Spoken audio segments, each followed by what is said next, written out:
apologies, but I have lost an entire day's footage based on my memory card going kaput on the camera. So this is going to be a quick catch up on what I've done so far. This scooter I was given free of charge from a neighbour, where it's sat for over a year.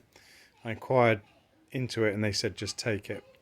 In its current state, it's been sat abandoned out in all weathers. There's no key, hence the reason I had to pick the seat lock, the battery compartment and the ignition on it. Yesterday, picking into it, I discovered that the fuse had gone to the electrics, which then allowed me to bypass that. I got the electrics up and running. I found the spark plug dangling beside the cylinder, and that when I cleaned it up, I noticed still had the remains of the threads from the cylinder head in it. So I've discovered that you cannot tighten that. You can get it in there, but you can't tighten it. So it needs a new cylinder head, which luckily for these are about 30-35 quid. The bike itself is worth nothing, by the way. I'm only doing this as something to do. So yeah, so Chinese scooter, practically worthless, probably 300 quid with an MOT. Talking of MOTs, I checked out the history on it, and it finishes in 2011 with 4,000 something miles on it. It currently has 6,000 something miles on it, so for the last few years somebody's been running it without an MOT, presumably no tax either. It has issues, front brake's not working, it sort of locks on or locks off. It looks pretty knackered. Front headlight was a failure in 2011, still not fixed. Front brake was a failure as well.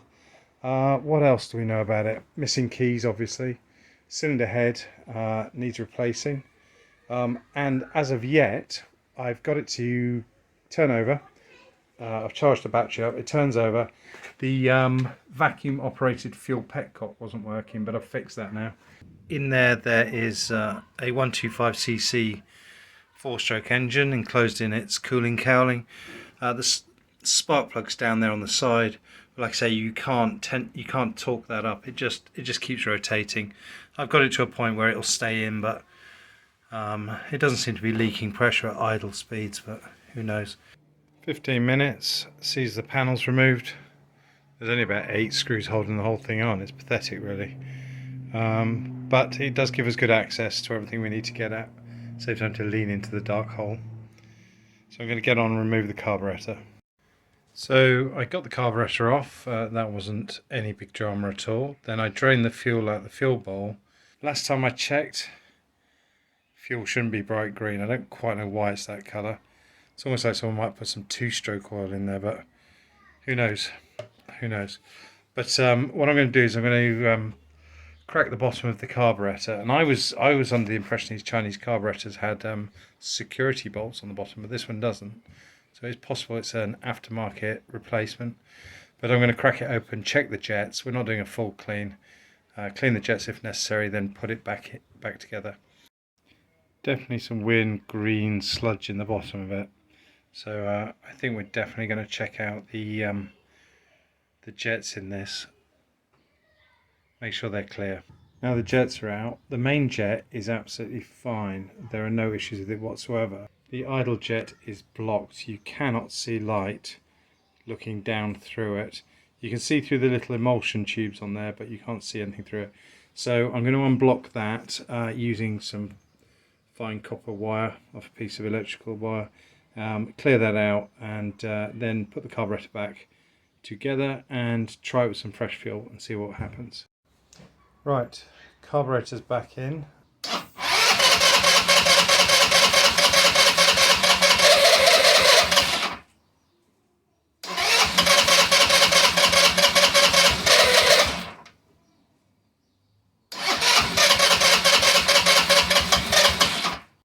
I felt sure after a clean that this would actually fire up much better than it has done.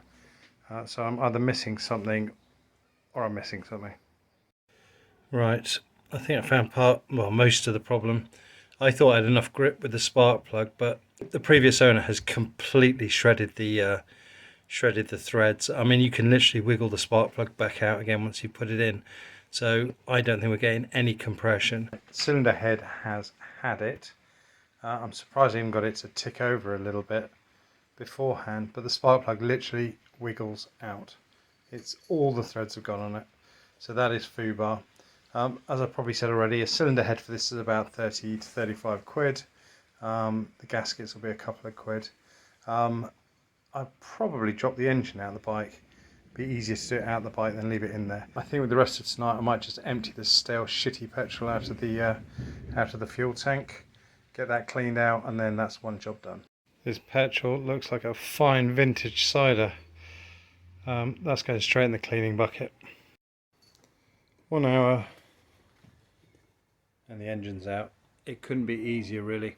It's just undo the bolts you need to undo, and out she comes. And here we have it, 124 cc's of Chinese power. A very basic looking engine, very cheaply made, but hopefully cheap to repair.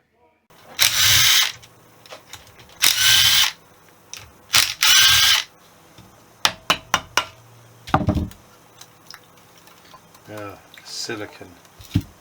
Who uses silicon?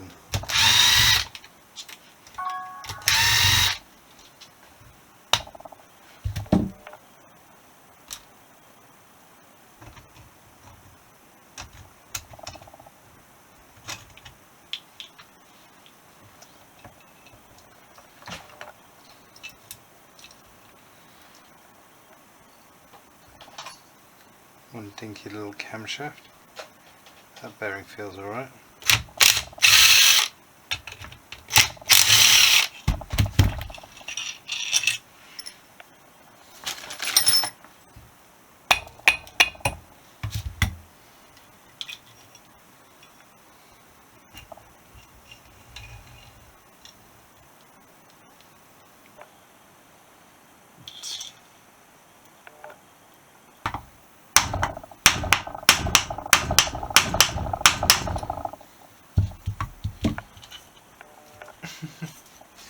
That is bonded on there.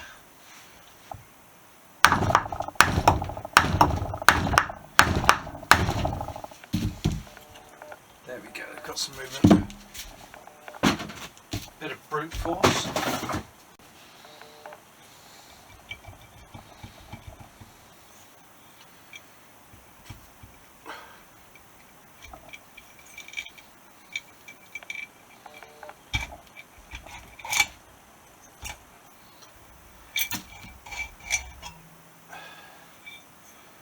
One jug. That took a bit of persuasion. This has got about 6,000 miles on it. There's some visible wear on the cylinder, a few minor scratches, but nothing major. I think there's worse on the little CB125 I've got. Well, there is worse. So yeah, I think that might be a serviceable jug. I think I could clean when it's sorted out. A little bit of wear on the skirt. Piston itself there. It's free flowing on the gudgeon pin. Okay, I'm back a few days later, and the new cylinder head has arrived. I ordered two because one was stated as 25mm inlet valve, the other was 23, but I've measured both the new ones and they seem to be exactly the same at 24, so who knows. But the important thing is that it roughly matches the existing cylinder head as far as I can tell. One of the things I will say is that the quality control between the different parts is absolutely awful. Like two cylinder heads obviously came out of two different Chinese factories. One has markings, the other doesn't. One's roughly cut, the other isn't, and there's no rhyme or reason to it. It's almost like everybody's copying everybody else. It's the most bizarre thing. So I can see why some of these Chinese motorcycles have a bad reputation. I'm going to reuse the old cylinder and piston. I tried to order a replacement set. They were only 20 quid, but unfortunately they were out of stock, and as this one isn't bad, I might as well just reuse that one and save myself 20 quid and save myself a wait for the new part to come in. So yeah, I'm just going to crack on. Like I say, this is a free bike. I don't want to spend any money on it, so the more money we save, the better, I guess.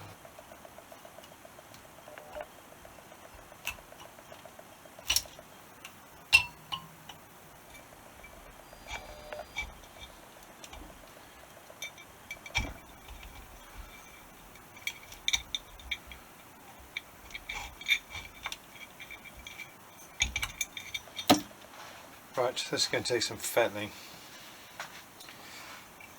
Don't want to break a ring. Normally with the Hondas they compress as they go in, but that doesn't seem to be the case here. Come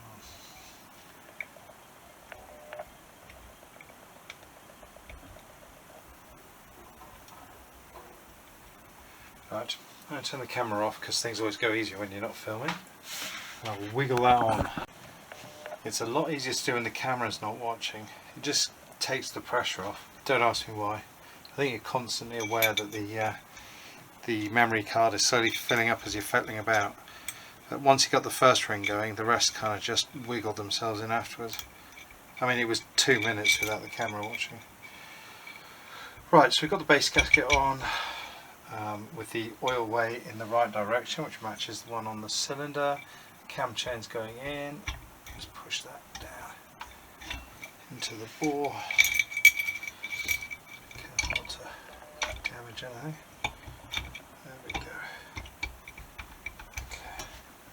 And wiggle that home. There's plenty of oil in the bore as well. I think the stuff I've put in there is ATF, but it shouldn't make any difference. This job is the head gasket. Yeah, so I think it's that way.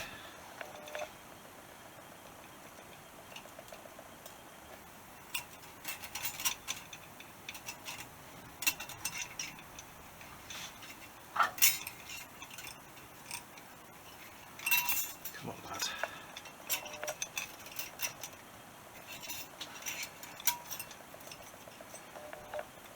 And guess what I've forgotten?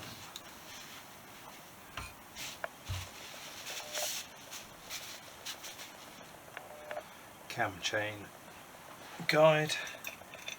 It has to go in before the gasket. This apparently has a notch in the bottom to sit into. Just need to check it's in the right place. Excuse the back of my head.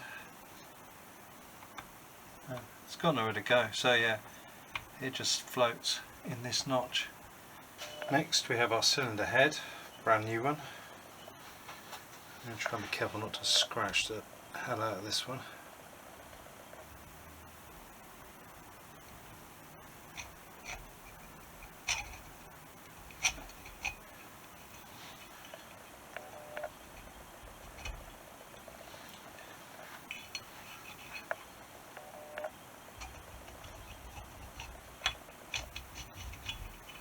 What is bending? Ah, cam chain tension. There we go. Right, next is the cam.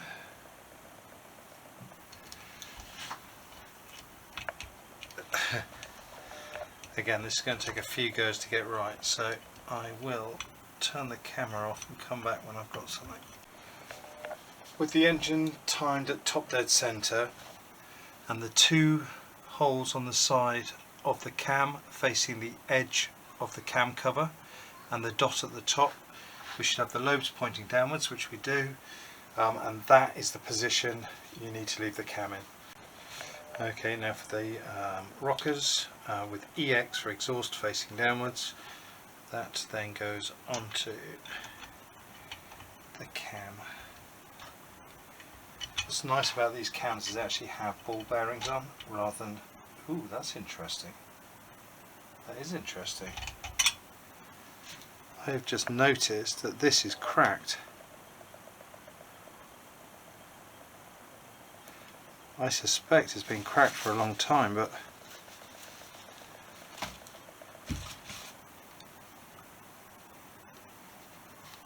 yeah, interesting. I suspect it's been cracked from the factory during the machining process, but yeah, if it proves to be an issue then we'll change it at some point. Right, typically I've got this far and I've just realised I've forgotten to do something. There are some locating dowels that need to go in the cylinder head, which I've completely omitted, so I'm going to take it back off and redo it. Time to turn the engine over, just to make sure that everything is working. Again, nothing's tightened down fully, it's just nipped up.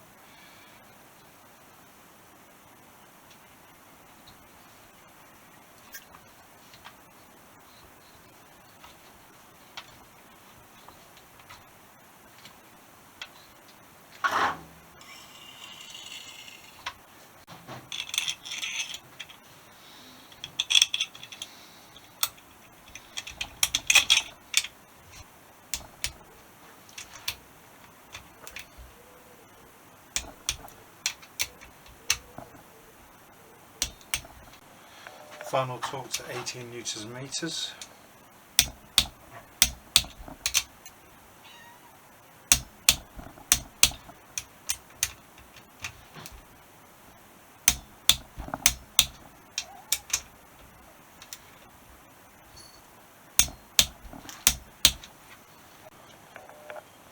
Cam tension a time, new gasket.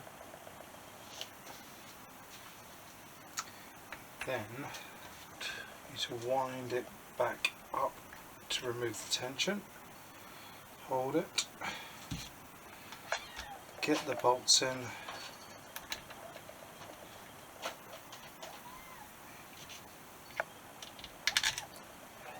yes Nimbus.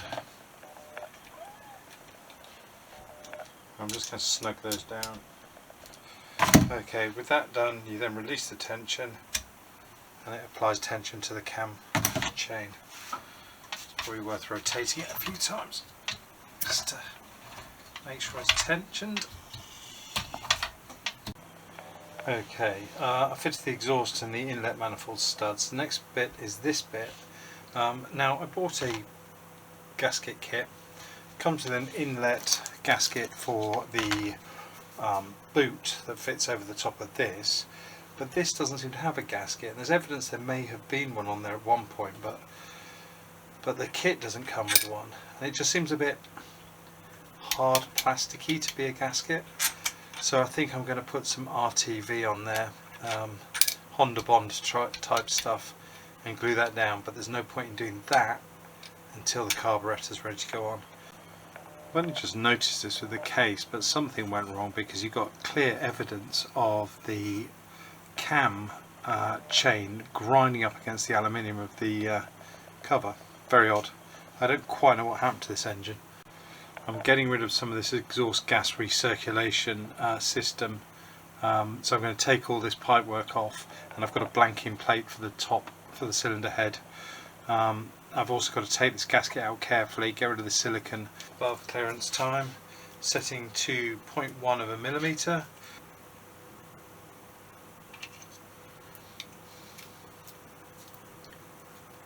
Feels about right. That's top and bottom done. Good stuff. Right, as previously stated, the gasket is rock hard. I couldn't get a replacement in time. I was going to RTV it, but I think I'm just going to run it, and if it leaks a bit of oil, well, I'll get another gasket on ordered from another supplier, and that way we don't have RTV all over the place. I also purchased this blanking plate kit. It's for the exhaust gas recirculation system. It comes with two new shorter bolts, plate and a gasket. Right, that's that all buttoned up. Let's get this bad boy back in the bike. Just gone to change the O-ring and it's too big. Okay, the motor is installed and I think we're ready for our first test fire. Right, what do we want to do? We want to pull the brake and press the starter button.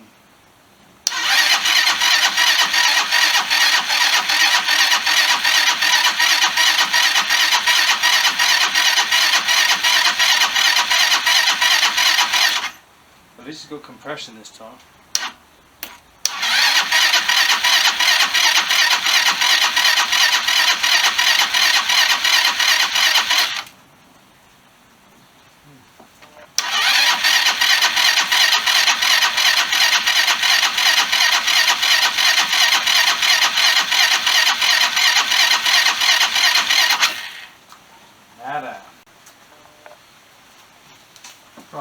picked up a bigger 12-volt battery, jumping it. So we get on now.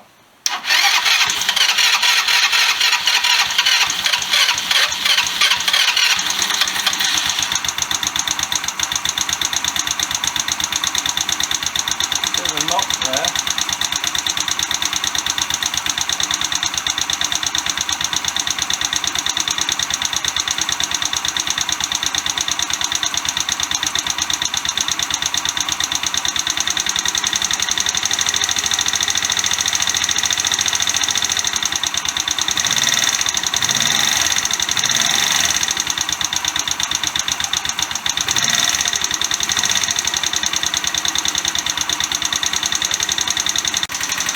Right, well, she's running, which is good, but she's very tappy. And I'm hoping that tapping is from the top end, not from the bottom end. It's hard to tell. If it's the bottom end, we've got bigger problems. But if it's the top end, it could just be valve clearance adjustments. It maybe it's a brand new head and it's just bedding in. Or maybe this is normal, but it just sounds really tappy. Anyway, I'm going to let it warm up and then I'm going to see what it sounds like.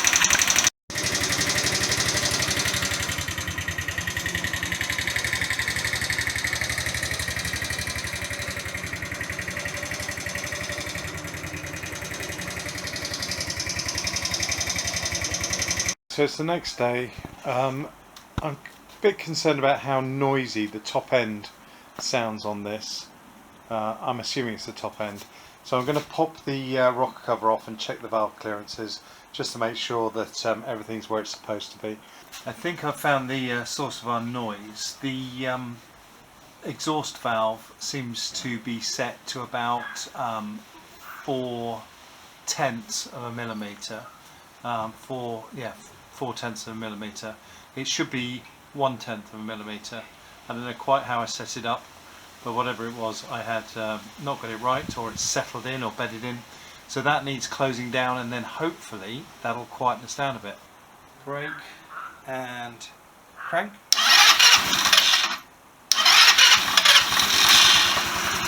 She's alive and quiet.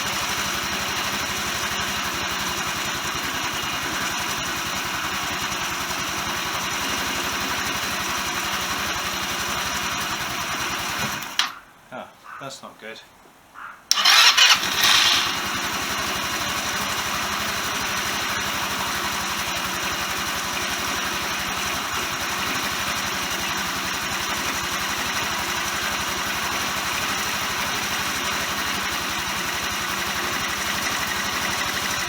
She idles, but I'm not sure she wants to respond to throttle.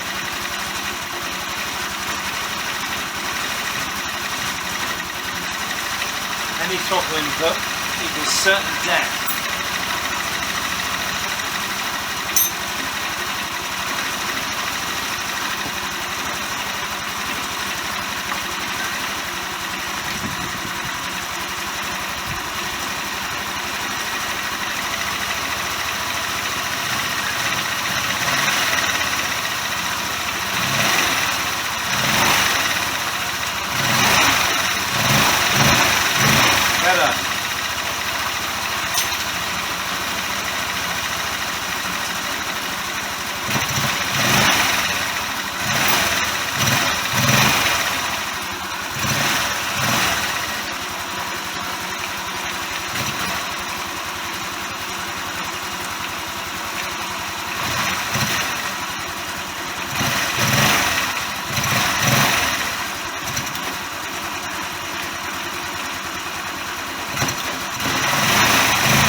Okay, I'm going to play with that for a bit.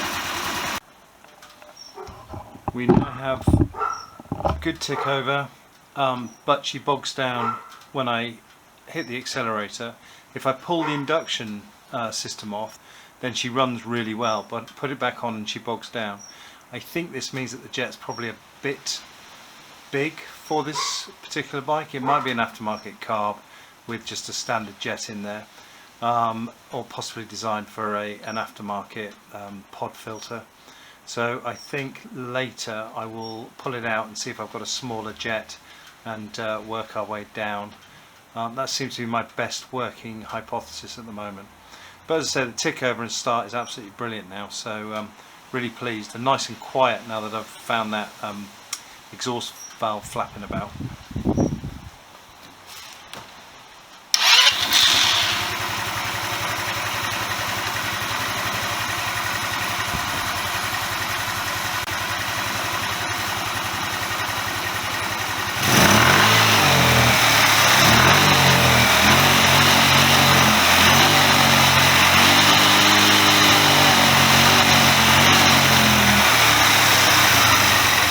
So the most I'm getting up to is about 6,000 RPM.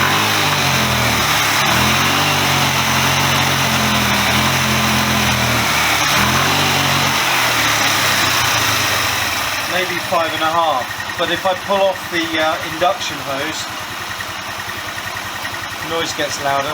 Now we can really rev it.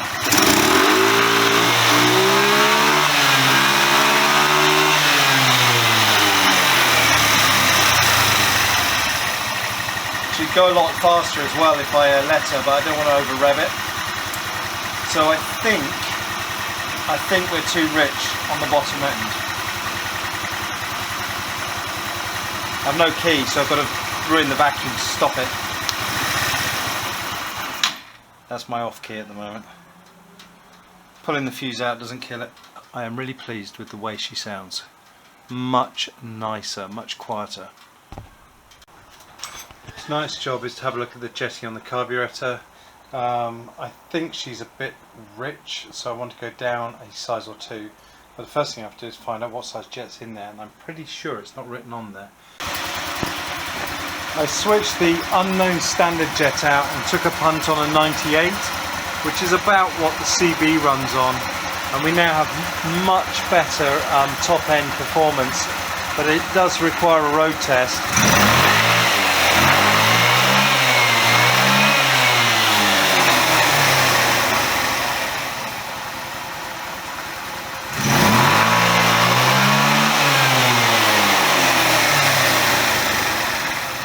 Still a bit of hesitation there.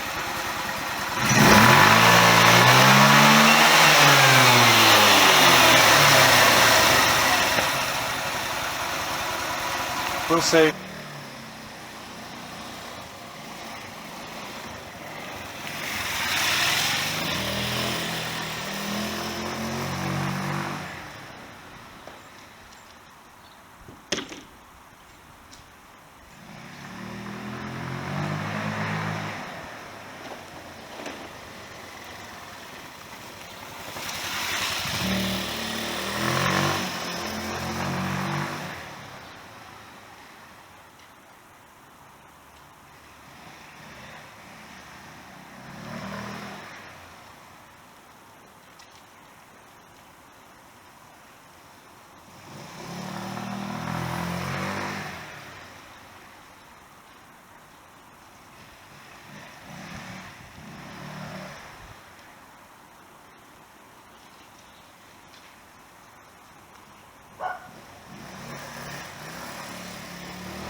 pretty pleased with the results of yesterday's test. Up and down the field, the engine's pulling well, the bike rides, the tyres hold pressure, which is good. So the next thing to do is sort the other problems out. I found a few more on the way round.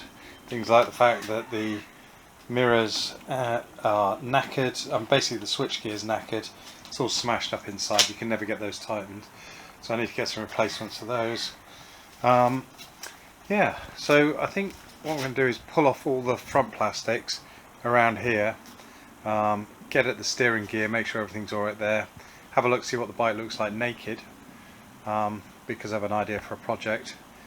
Perhaps not putting the original plastics back together, but we'll tear into it and see what's underneath that skin. And this video is long enough, so apologies for that. Anyway, I'll bring you back on another video with more stuff to show.